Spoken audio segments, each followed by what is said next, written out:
बिस्मिल्लाहिर्रहमानिर्रहीम अस्सलाम वालेकुम everyone, welcome to Manali Academy. Hope so कि आप सब ठीक होंगे।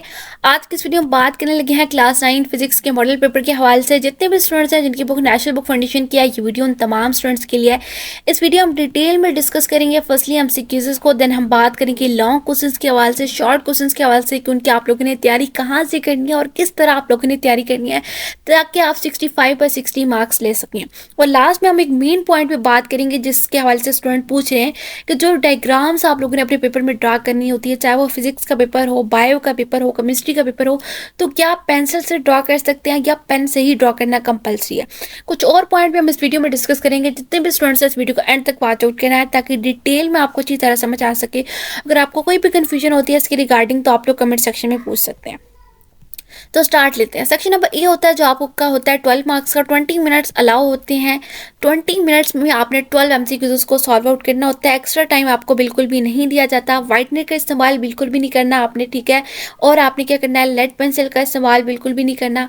2 पेन होते हैं आपके पास, या ब्लैक या ब्लू, तो इसमें से आपने एक का यूज आउट करके अपनी बबल्स को फिल आउट करना होता है। ये ना हो कि आधे बबल्स आप ब्लैक से फिल आउट कर रहे हो और आधे ब्लू से फिल आउट कर रहे हो, तो ऐसा आप लोगों ने हरगिज़ नहीं करना। तो स्टार्ट लेते हैं। एमसीक्यूज नंबर 1 की बात करते हैं। एमसीक्यूज नंबर 1 की बात की जाए तो आपके पास है, when a body move in a circular path its velocity is what. 4 option आप लोगों के पास होते हैं, A B C and D. कभी भी आप लोगों ने ऑप्शंस को सर्कल नहीं करना, टिक नहीं करना, जस्ट आपने क्या करना होता है, अपनी बबल्स को फिल आउट करना होता है जो आपके पास ये गिवन। अब बात करते हैं इस एमसीक्यूज की। अगर एक बॉडी है जो मूव कर रही है सर्कुलर पाथ में, तो उसकी वेलोसिटी क्या होगी, कांस्टेंट होगी, वेरिएबल होगी, जीरो होगी या इंक्रीज करेगी। अगर मैं बात करूं वेलोसिटी की, तो वो हमारे पास डील कर रही होती है बोथ से, स्पीड से भी और डायरेक्शन से भी। अगर वो मूव कर रही है एक सर्कुलर पाथ में, तो उसकी कॉन्टिन्यूसली क्या हो रही होगी, डायरेक्शन चेंज हो रही होगी। जब डायरेक्शन चेंज हो रही होगी तो वेलोसिटी क्या होगी, हमारे पास कांस्टेंट होगी। तो ऑप्शन जो इसका करेक्ट है वो आप लोगों के पास क्या है, कांस्टेंट है। नेक्स्ट आपके पास एमसीक्यू नंबर 2 है, the force which opposite the relative motion between two surfaces in contact is known as what. अब अगर यहाँ पे बात करूँ, द फोर्स है जो ऑपोजिट साइड है किसके, रिलेटिव मोशन में, बट वो क्या कर रही है, between two surfaces. Two surfaces क्या है, जब आपस में कॉन्ट्रैक्शन उनकी होती है तो देन क्या हमारे पास क्या प्रोड्यूस होती है, फ्रिक्शन प्रोड्यूस होती है। तो इसका जो करेक्ट ऑप्शन है वो भी आप लोगों के पास क्या है, ए फ्रिक्शन। नेक्स्ट आपके पास एमसीक्यू नंबर 3 है, अ train is travelling eight 20 ms and comes to a stop in 40 seconds. What is the magnitude of deceleration of the train? फार्मूले आप लोगों ने याद करने हैं जो आप लोगों की बुक में गिवन है। इसका भी एक फार्मूला है जो मैं आपको बता देती हूँ। यहाँ पे आप लोगों के पास एक फार्मूला यूज हो रहा है, राइटिंग पे मेरी फोकस नहीं करना है का। तो यहाँ पे आप लोगों के पास है ट्राइंगल V डिवाइडेड बाय आप लोगों के पास क्या है, T, ठीक है। अब इसको सॉल्व आप लोगों ने कैसे करना है, इज इक्वल टू 0 माइनस आप लोगों ने क्या करना है, 20 करना है, देन डिवाइडेड बाय टाइम। आप लोगों के पास क्या था, टाइम आपके पास था 40 सेकेंड। जब इसको आप सॉल्व आउट करेंगे तो आपके पास आ जाएगा 0.5, जो आप लोगों के पास क्या है, करेक्ट ऑप्शन है, ऑप्शन नंबर ए। चेकआउट कर लीजिएगा। नेक्स्ट हम अवॉर्ड करते हैं एमसीक्यू नंबर 4 पे। If two object, one heavy and one light, are drop from the same height neglecting air resistance, which object will hit the ground. अब आपके पास 2 object है, एक आपके पास वजनी है और एक आपके पास उससे थोड़ा कम वजनी है, और सेम हाइट से आप उसे क्या कर रहे हैं, ड्रॉप कर रहे हैं, फेंक रहे हैं। अब आपने क्या करना है, निगलेक्टिंग कर देनी है एयर रेजिस्टेंस को। तो कौन सा आप लोगों के पास ऑब्जेक्ट है जो ग्राउंड को जल्दी हिट करेगा। इसका जो ऑप्शन है वो आप लोग के पास बोथ है, both object will hit the ground at the same speed and time, ठीक है। सेम स्पीड से वो क्या करेगा, हिट करेगा। क्यों करेगा, in free fall the all object acceleration at 0.8 ms। तो इसको अगर हम निगलेक्टिंग कर दिए रेजिस्टेंस को, तो देन हमारे पास बोथ क्या होंगे, वो सेम ही ग्राउंड पे क्या करेंगे, सेम टाइम पर ही हिट करेंगे। देन आपके पास क्या है, एमसीक्यू नंबर 5 है। एमसीक्यू नंबर 5 की बात करें, sub branches of physics in which we study the motion of object along the causes and effect is called what. ये आप लोगों के पास डेफिनेशन है जिसकी जो आंसर है वो आपके पास क्या है, काइनेमेटिक्स है, ऑप्शन नंबर ए है।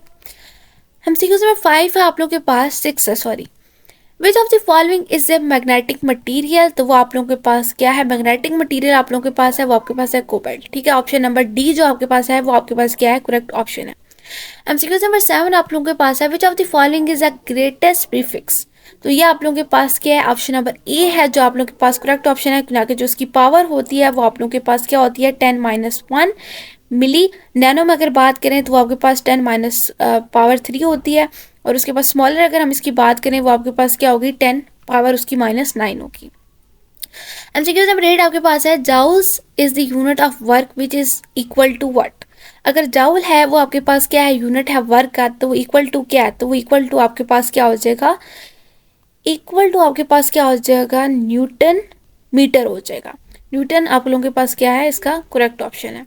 नेक्स्ट आपके पास है, car and elephant and a cricket ball have same kinetic energy. अगर उनके पास दोनों के पास सेम किनेटिक एनर्जी है, which of these have faster speed या ग्रेटर स्पीड। तो इसमें जो आप लोगों के पास क्या आ जाएगा, क्रिकेट बॉल है जिसकी आप लोगों के पास क्या होती है, फास्टर क्या होती है, स्पीड होती है। नेक्स्ट आप लोगों के पास जो क्वेश्चन है वो आप लोगों के पास है, एमसीक्यू नंबर 10 है, magnetic field line is equal to what. Magnetic field line वो कह रहा है इज इक्वल टू व्हाट है, तो ये आपके पास क्या आ जाएगा, never interact each other. Magnetic field line क्या होती है, कभी भी एक दूसरे के साथ इंटरेक्ट नहीं करती। डिफिनेशंस को अच्छी तरह रीड आउट करना है, जो आप लोगों के पास एक्सरसाइज के एंड में एमसीक्यूज होते हैं उनके फार्मूले अच्छी तरह कर लें, तो आप लोगों के एमसीक्यूज ईजिली आप लोगों के सॉल्व आउट हो जाएंगे। उसके बाद सेकंड लाइन से आपके पास एमसीक्यूज है, the branches of physics that is most important when studying how classes help people to see. इसका जो ऑप्शन है वो आपके पास है ऑप्टिक्स, जो आपके पास क्या है, करेक्ट ऑप्शन है। मोस्टली आपके पास डिफिनेशंस दी गई हैं, या आप लोगों के पास क्या है, थोड़े बहुत आपके पास यहाँ पे न्यूमेरिकल्स के रिलेटेड आपसे पूछा हुआ है। फार्मूले अच्छी तरह से कर लेते हैं, मोस्टली वही आते हैं आप लोगों के पास। फार्मूले आप लोगों को गिवन भी वैसे होते हैं, बट आपको पता ही नहीं होगा जब तक, तो फिर आप उसे कैसे सॉल्व करेंगे। लास्ट टाइम से गुजरा, which term describe A thoroughly tested ideas in physics. तो ये आपके पास क्या है, थ्योरी है जिसके थ्रू आप क्या कर सकते हैं, उसे डिस्क्राइब कर सकते हैं, थ्योरली टेस्ट आउट कर सकते हैं। अब बात करते हैं लॉन्ग और शॉर्ट क्वेश्चंस की। लॉन्ग क्वेश्चंस की अगर मैं बात करूं, फर्स्टली मैं बात करती हूँ शॉर्ट क्वेश्चंस की। डिफरेंसेस अच्छी तरह करना है, ठीक है, जैसे प्रिसीजन एक्यूरेसी है, मोस्टली ये रिपीट हुआ होता है, इसको अच्छी तरह से कर लो। ग्राफ के रिलेटेड आप लोगों के पास आता है, यूनिफॉर्म एक्सेलरेशन का ग्राफ आप लोगों ने ड्रा करना होता है। अब यहाँ पे मैं बात करती हूँ कि ग्राफ डायग्राम्स, ठीक है, आप लोगों ने किस तरह ड्रा करनी होती है। फर्स्टली आप लोग उसे पेंसिल से ड्रॉ कर लें, ठीक है, देन आप लोगों ने उसे पेन से ड्रॉ करनी है। ना कि आप लोग का पेपर स्कैन आउट हो जाता है, सम टाइम पता भी नहीं चलता विजिबल है या नहीं है, तो पेन से आप लोगों ने उसे ड्रॉ कर लेना है। पेंसिल से भी अगर ड्रॉ करें तो इस तरह ड्रॉ करें कि अगर वो स्कैन आउट हो जाए तो वो विजिबल अच्छी तरह से हो। अगर वाइटनर का इस्तेमाल करते हैं पेपर में तो उसके ऊपर भी अच्छी तरह से लिखे, ताकि अगर जब वो स्कैन आउट हो जाए तो उसमें वाइटनर से ऊपर जो लिखा हुआ है वो अच्छी तरह से विजिबल हो, जो भी एग्जामिनर आप लोग का पेपर चेक कर रहा है।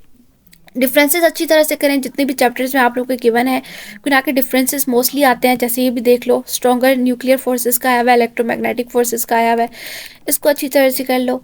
यहाँ पे भी आपको पास एक डिफरेंस दिया हुआ है, इसको भी अच्छी तरह से कर लो। शॉर्ट्स के लिए मैं कहूँगी जितने भी एक्सरसाइज के एंड के क्वेश्चंस हैं, एक्स्ट्रा क्वेश्चंस होते हैं, शॉर्ट क्वेश्चंस होते हैं, कॉन्सेप्चुअल क्वेश्चंस होते हैं, इनको अच्छी तरह से रट लो। मोस्टली यही क्वेश्चंस आते हैं, ना कि शॉर्ट में मोस्टली यही पूछे जाते हैं।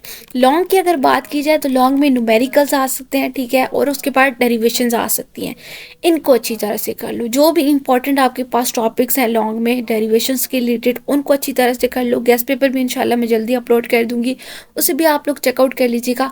सेकेंडली आप लोग क्या कहते हैं, पेपर की प्रेजेंटेशन को अच्छी तरह से रखना है, मार्कर का इस्तेमाल करना है हेडिंग के साथ, चाहे वो आप न्यूमेरिकल सॉल्व कर रहे हो उसकी भी गिवन डाटा, फार्मूला, सोल्यूशन के हेडिंग्स। तो ऐसे ही लॉन्ग में भी जितनी हेडिंग्स बन रही हैं, डेफिनेशंस की, डेरिवेशंस की, कंक्लूजन की, इन तमाम की हेडिंग। तो और अगर मैं डिफरेंस की बात करूँ तो एटलीस्ट आप लोगों ने क्या करना है, 4 to 5 डिफरेंसेस लिखने हैं।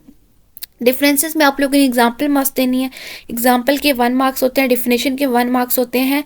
इस तरह आप लोगों ने एटलीस्ट 4 to 3 आप लोगों ने अपने डिफरेंसेस लिखने हैं।